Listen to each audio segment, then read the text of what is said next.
Want that up now? We usually have. Whatever the preference is. There's a short title video that will play that introduces the MC Start everything off. didn't know this. And then when we go into the whole slide, then we put that on. It's just that it's got to start on the live stream. You know, it starts with a. We're Well, I going don't know. We'll have to have the no,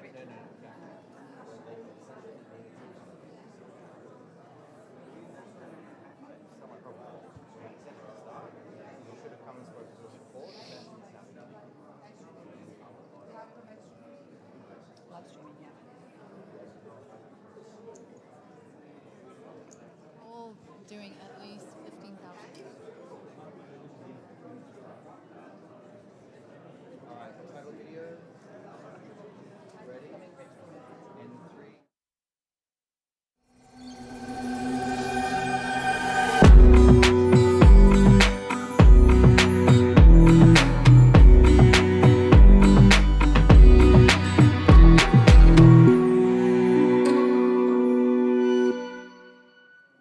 And then what do you hope for in the future?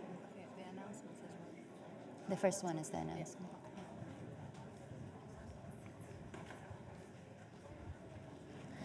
Good afternoon, everybody. Welcome to the Agriculture Innovation Mission for Climate event. Today is our first engagement at the UAE Pavilion, and it's super exciting to be here. We have seen Aim for Climate grow tremendously over the years from when it was first announced at COP26, and throughout to COP27, the Aim for Climate Summit, and now finally at COP28. We will be hosting a series of Aim for Climate events. The first one is today at the UAE Pavilion. Tomorrow will be followed by the US Center, and then we'll have one with the COP28 presidency. So thank you all for joining us today. Just a quick summary. The Aim for Climate Innovation, or Aim for Climate Mission, Aim for Climate, the Agriculture Innovation Mission for Climate is a joint initiative by the United States and the UAE, and it seeks to address climate change and global hunger by uniting partners, participants, to significantly increase investments in climate-smart agriculture from within a span of 5 years from 2021 to 2025. We have two powerhouses who have been spearheading the Aim for Climate Innovation, and I would like to invite them both onto the stage, Secretary Tom Vilsack and Her Excellency Maryam El-Meheri. Please give them a round of applause.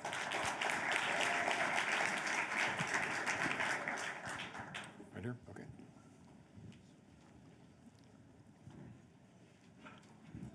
Secretary, Your Excellency, thank you for joining us today. Aim for Climate has really gone through tremendous change, and it's been really exciting to see the work that you've both done and spearheaded over the years. I'll take my first question to Your Excellency. Can you tell us a little bit about how Aim for Climate has evolved since COP27? We are at a milestone moment for Aim for Climate, and I want to thank my partner, Secretary Vilsack, for all his efforts, him and his team, and also, of course, my team, really spearheading what it takes to make sure that food systems and agriculture, first of all, has center stage at COP, making sure food and climate comes together, and of course, accelerating efforts in innovations, investments, collaboration when it comes to transforming our food and ag systems. Now, last year, Secretary Vilsack, remember we were at 275 partners at COP27. We're now at over 600 partners. Number two, we were at last year $8 billion of committed investments. We've more than doubled. We're now at $17 billion of committed investments. And number three, the innovation sprints. And by the way, this is all about partners identifying areas that they want to work together on and really spearheading these areas and getting investments into it. The innovation sprints last year were at 27. We're now at 78 innovation sprints. So this is fantastic news, and this is just what shows. I mean, we talked about this in the beginning 2 years ago, where we said we need to create a platform, a huge food producer like the US and a big importer of food like the UAE can work together when they put their common values together and actually say, we need to look at innovations, we need to look how to accelerate in the space of food systems and get it more sustainable. So this is a platform that's made by partners for partners, and we're so happy that we've reached this moment, but we're still going to keep pushing, right, Secretary? Absolutely. I want to just foot stomp the comment about our teams.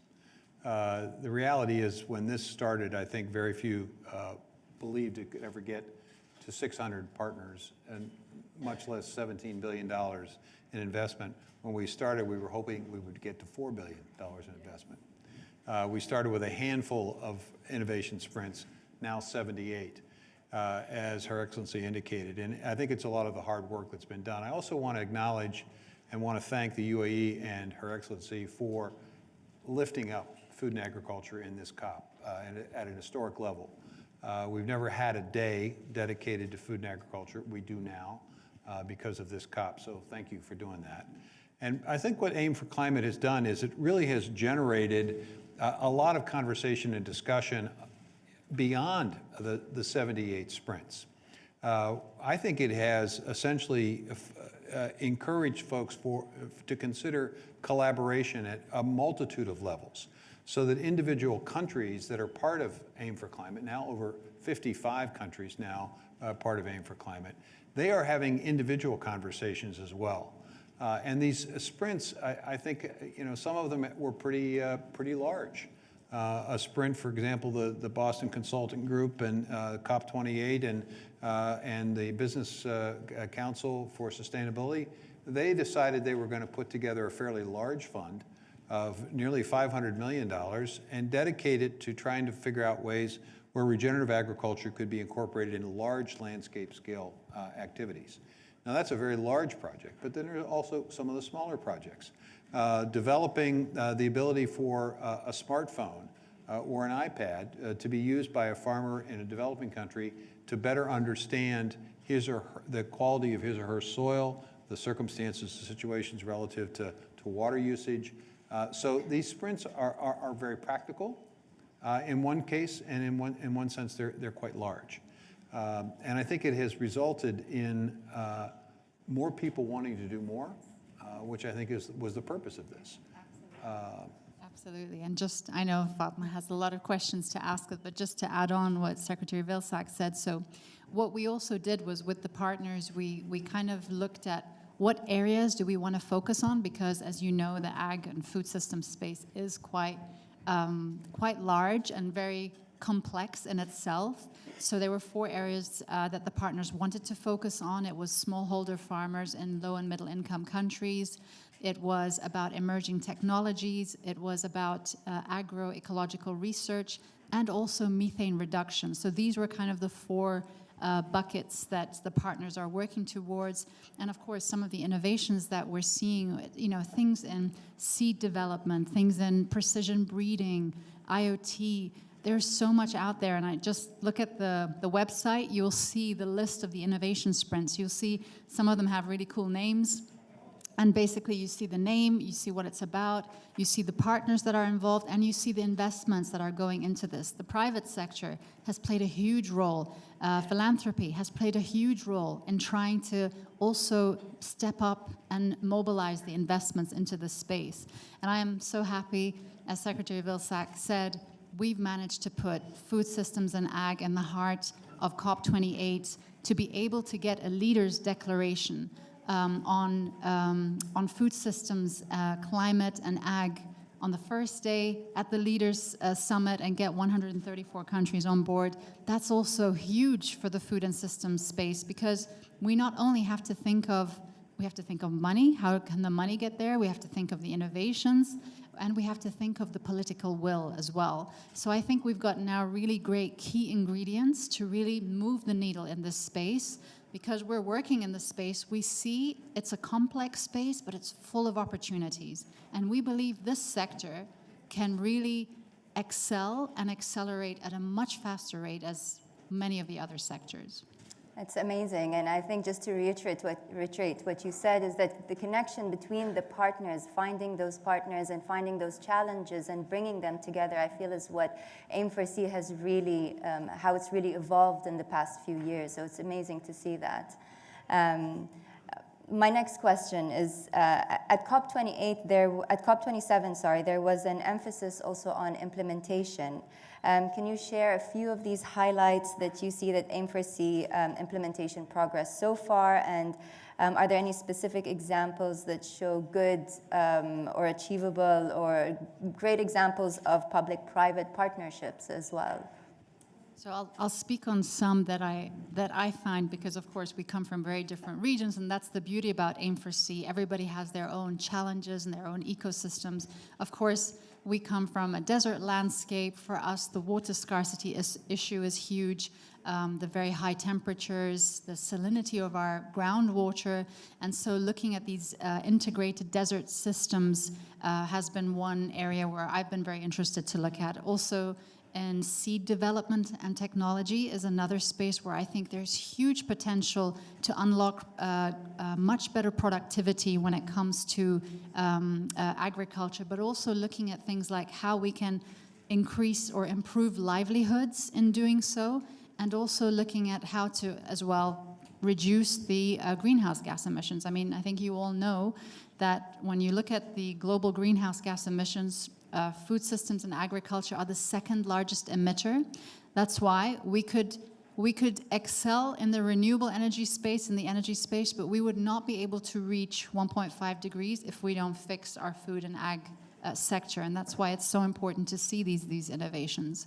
Another area is as well the alternative proteins. I think this is also a very niche area, but it's something that I think has also promising results coming out of it. There's a lot of fermenting technologies that are emerging from the partners in this space, so I'm really looking forward to see what happens there. You know, part of the challenge of Aim for Climate is to recognize that we are challenged to increase productivity. At the same time, we are tested by a changing climate. It's been suggested by the FAO and OECD that we're going to have to increase agricultural productivity by 28% in the next decade to be able to feed a hungry world. So it does require proteins of all kinds. And certainly the livestock industry has been under some pressure because of the methane that's produced to basically figure out ways in which to reduce that methane. And so several of the sprints are focused on that very fact. And one of the sprints looked for the opportunity to encourage more investment and set as a goal $200 million. And honestly, that was a pretty significant goal to be set. I didn't realize and didn't feel that it would be met in a year. But in fact, that fermentation initiative actually did reach the $200 million investment, which I think suggests the power of Aim for Climate. We are engaged in developing a coalition as well, where we, working with our Food and Agriculture Foundation, which is it's a nonprofit private foundation, which USDA helped to establish. It has a project in this fermentation and methane area. It was seeking partners, and in fact now has other countries, as well as the private sector, engaged in trying to expand ways in which we can use alternatives on the fertilizer side. So there are tremendous opportunities here on both the livestock and on the fertilizer side, which can address some of the methane challenges that we have. The reality is we need to do all of this, and we need to do it yesterday. And so I want to acknowledge the work of Her Excellency in understanding that there's another step beyond the sprints. You can get a great idea. The question is, can you scale it? Exactly. Sometimes to scale it, you need resources. And Her Excellency, working with the Gates Foundation at the first day of COP, announced a fairly significant commitment to essentially take a look at some of the initiatives that are being spawned here at Aim for Climate and scaling them up. So thanks for doing that. Exactly, because if we're going to be really reaching people, we need to be able to scale those innovations as soon as possible. You've talked about a lot of great examples and examples of innovation sprints and what you hope to see, but I'm curious, with the remaining 2 years of agriculture, the Aim for C initiative, what do you hope that partners would be focusing on in these 2 years? Okay. Go first? Oh, absolutely. I actually hope we're going to be continuing on, just because I think that there's so many, the partners are already talking to the partners, and somehow Aim for C is growing in itself. And we've just kind of provided them that platform to be able to do so. So I think when it comes closer to when we were actually planning the end date, we're going to decide how we're going to move forward with it. But for now, I think the focus should be on the scaling up innovations. We should be focusing on getting more investments, more partnerships, more innovations into this space, because it is really about how uniting people, like we're doing here at COP28, how we can work together to bring certain ideas that we see to the places that need it most. So this platform in itself, having countries from around the world, partners from around the world, you may see somebody in a small country like Suriname, wanting a certain technology, and then this platform kind of is an eye-opener for them, and then for us to be able to say, you know what, let's see if other partners are also interested in this particular topic. And what we do find, and what we found with all the innovation sprints,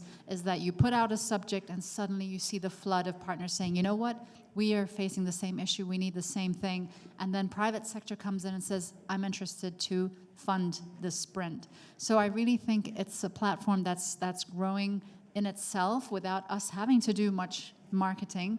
It's because the partners are talking about it. They're talking about, again, the strength of uniting and collaborating is just huge. So I think really she's saying that it's not going to end in 2 years.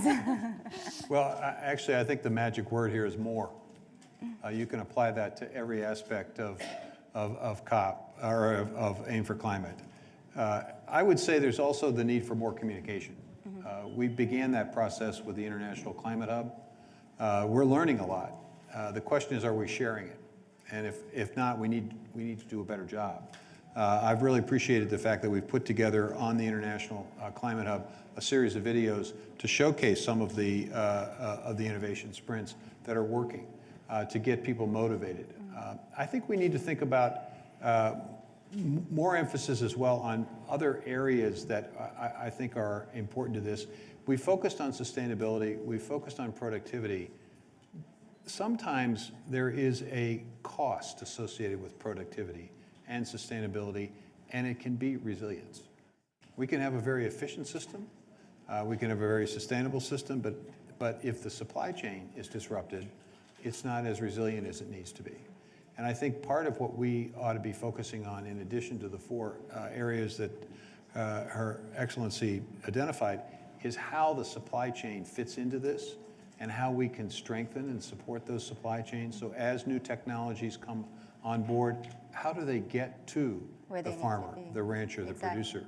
And that's particularly true of small holders. That's particularly true in developing countries. I think that we need to have a bit more focus as well on what can we do to significantly increase the capacity in these countries where we know there could be more productivity, there could be greater resilience, there could be more sustainable practices. What do we need to do to make sure that happens? And make sure it reaches them as well. I'll just add to Secretary Vilsack, I think impact is probably another area, and this is what we want to also focus on. So the last 2 years have really been about bringing together, identifying innovations, looking now to scale up, but getting the impact. Can we now showcase in the next few months some success stories of what Aim for Climate with the innovation sprints, how that has really impacted smallholder farmers, food processing companies, us as consumers as well. So I think those are the kind of things that we hope to see as well in the coming months. And our partners, I think, can create greater linkage as well to things outside of Aim for Climate, so that as our knowledge base increases, we don't just focus on the innovation sprints that we know of, but what else is going on in the environment, and that may spawn more innovation, more thought, and more investment. And then it creates a ripple effect as well after that. Exactly. Well, thank you both so much. It's been a pleasure, and thank you for leading such a great initiative. And we really hope that Aim4C will continue to grow and expand further in the next couple of years. Thank you. Thank you, Fatma. Thank you.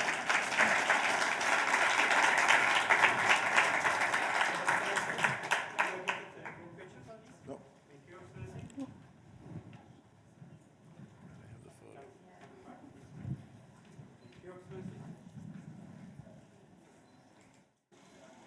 Okay, 3, 2, 1.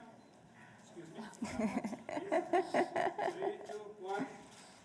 Thank you, Excellency. Thank you.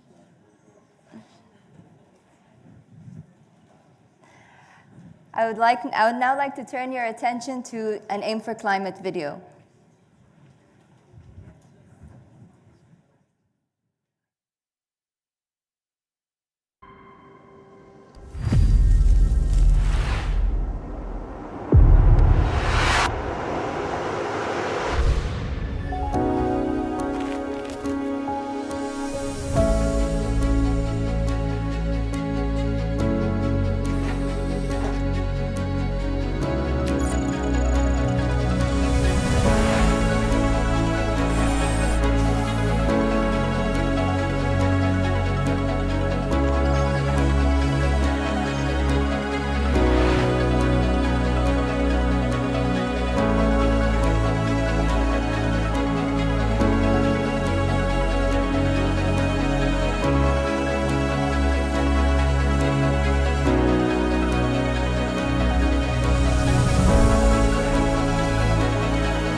As Her Excellency Ladies and and the- gentlemen. As Her Excellency and the Secretary mentioned, we've had now over 600 partners join us, one of the most recent ones, which is Germany, who we have a pre-recorded video from His Excellency Cem Özdemir, who is the German Minister of Agriculture. Ladies and gentlemen, participants, our world is facing enormous challenges which we can tackle if we join forces. One of these challenges is the fight against the climate crisis and the adaptation to its effects. Land use also plays a key role in this regard. It is responsible for about 1/5 of global greenhouse gas emissions. At the same time, agriculture itself is severely affected by extreme weather events. However, it also offers a wide range of solutions. The climate crisis and its consequences are challenging to the international community, and it is only as a global community that we will be successful. I therefore set great store on Germany also becoming a part of Aim for Climate. For the Aim for Climate initiative provides a platform for necessary investment in innovative, science-based approaches that protect the climate and at the same time safeguard global food supplies. Aim for Climate is a forum for presenting ideas and finding solutions together. It is precisely this cooperation and this exchange at international level that is crucial. In doing so, climate stewardship and climate adaptation need to be addressed holistically and taken forward. To this end, research and innovation are more important than ever in order to make production, processing, and also consumption more climate friendly and to identify the most effective levers. I therefore launched a new national research program for climate stewardship in the agriculture sector this year. Germany is also actively engaged at the international level, for example, in the Global Research Alliance on Agricultural Greenhouse Gases. We also promote the research centers of the Global Research Partnership to ensure food security in the future. We're not powerless. We will protect the future of our planet if everyone pulls in the same direction.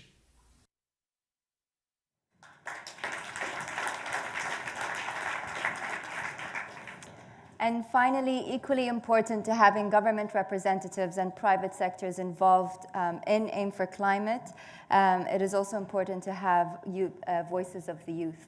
So without further ado, to close our segment, I would like to invite Sophie Healy-Thau, the lead group member of Scaling Up Nutrition, to give the closing remarks.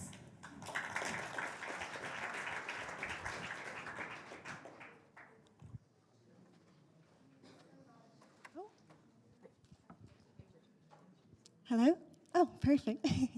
Thank you so much, Your Excellencies, decision makers, organizations, ladies and gentlemen, for sharing this space with me.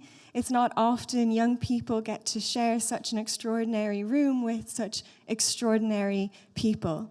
The first time I was introduced to Dubai and to Your Excellency was at Expo 2020 on World Food Day. And I was really amazed by the innovation that the UAE held, especially in agriculture, and bridging the gaps between nutrition, agriculture, and climate action. And just the other day, I was at a soils dinner after COP, and I heard you speak, Miss.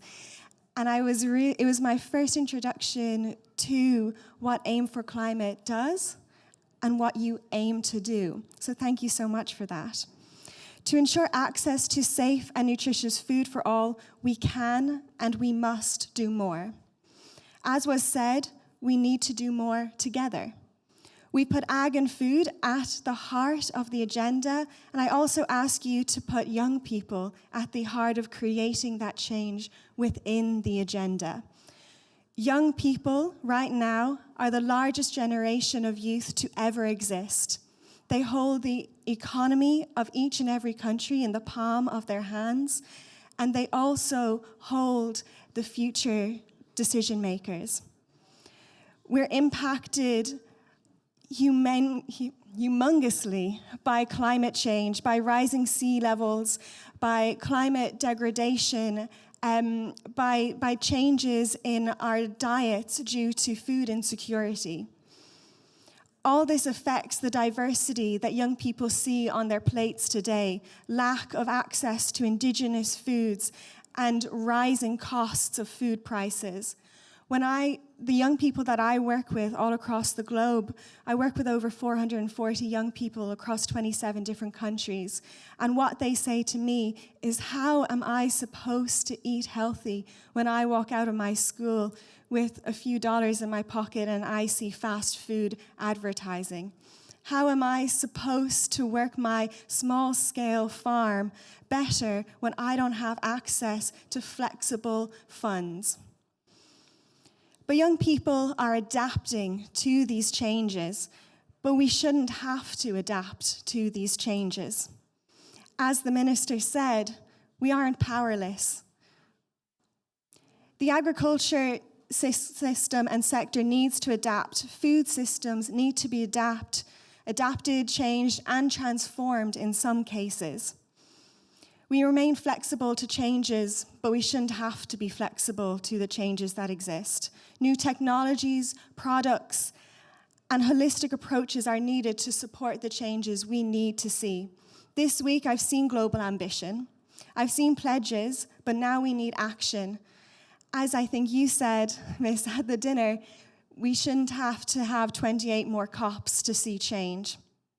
All countries, through working together with future generations, hold the key to create the sustainable change we need to see in agriculture for the betterment of everyone's lives into the future. I hope Aim for Climate will harness the power of science, technology, policy making, and young people to create innovative, holistic solutions for our failing system. We need to see benefits for people's health, biodiversity, farmers, our land, and our economies. We cannot have betterment in one area without betterment in all areas for future generations. It took us years to get agriculture and food on the climate agenda. Now we successfully have a declaration and a food day at COP. Thank you so much for doing that. So what's stopping us in creating change? What's stopping you in creating change? With over 625 partners and over $17 billion worth of investment, if you, leaders of governments, businesses, and organizations, promise us co-implementation with young people, I promise you that we will hold you accountable to the changes that you have promised us here today and over the last week at COP. Thank you so much.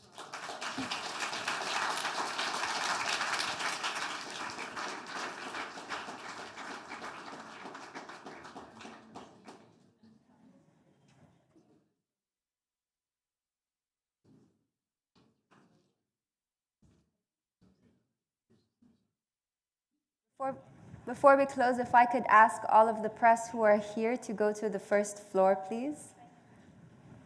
Thank you. And thank you, everybody, for joining us.